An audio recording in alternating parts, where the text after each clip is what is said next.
మిత్రులకు శుభోదయం. ఈరోజు ఆధ్యాత్మిక ముఖ్యాంశం భక్తిదే పైచేయి. అహంకారం మనిషి ఎదుగుదలను ఆపేస్తుంది. అజ్ఞానపు సంకెళ్లతో మనసును కట్టిపడేస్తుంది.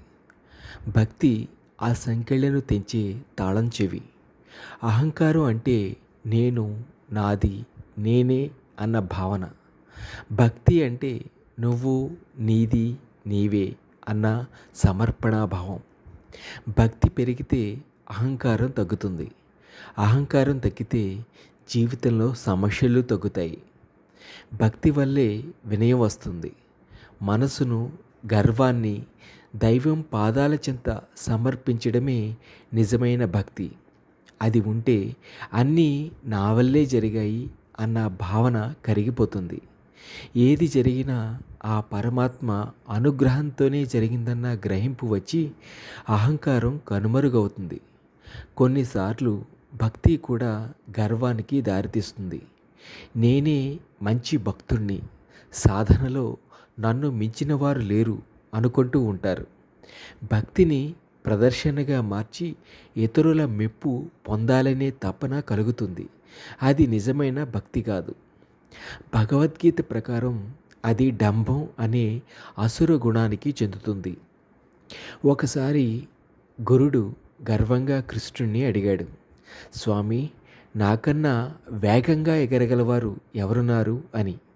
అది విన్న సుదర్శన చక్రం, స్వామి, నాకన్నా బలవంతుడు ఎవరు అని అడిగింది. సత్యభామ తన సౌందర్యంపై గర్వంతో, త్రేతాయుగంలో మీ సీతమ్మ కన్నా నేను అందంగా లేనా అని ప్రశ్నించింది. ఈ ముగ్గురి మాటల్లో వినిపించే ఒకే రాగం, అదే అహంకారం. కృష్ణుడు వీరి అహంకారాన్ని ఒకేసారి తొలగించాలని తనదైన శైలిలో ఒక లీల ప్రదర్శించాడు. గరుడ కొన్ని యోజనాల దూరంలో ఒక గుహలో మహాత్ముడు తపస్సు చేస్తున్నాడు. నీ సీతారాములు ద్వారకలో ఉన్నారని చెప్పి వెంటనే ఇక్కడికి రప్పించు అని ఆజ్ఞాపించాడు. అంతఃపురాన్ని కాపాడమని సుదర్శనాన్ని ఆజ్ఞాపించాడు.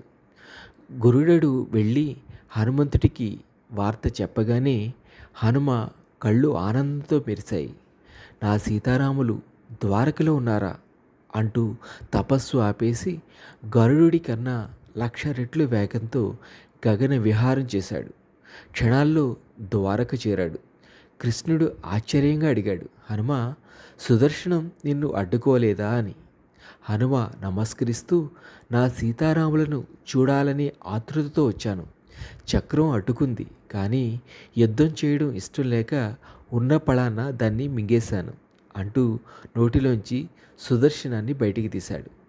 తరువాత సత్యభామను చూసి, నా తల్లి సీతమ్మ ఎక్కడా, ఈ చెలికెత్తే ఎవరు అని ప్రశ్నించాడు. ఆ క్షణంలో గరుడుడి గర్వం అణిగిపోయింది. సుదర్శన చక్రం చిన్నబోయింది. సత్యభామ ముఖం వెలవెలబోయింది.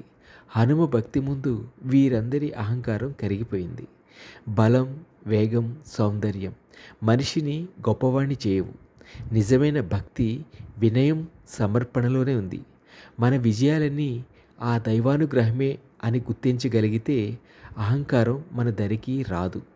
అదే నిజమైన భక్తి సాధన. సత్యమేవ జయతే. మీ రాజా.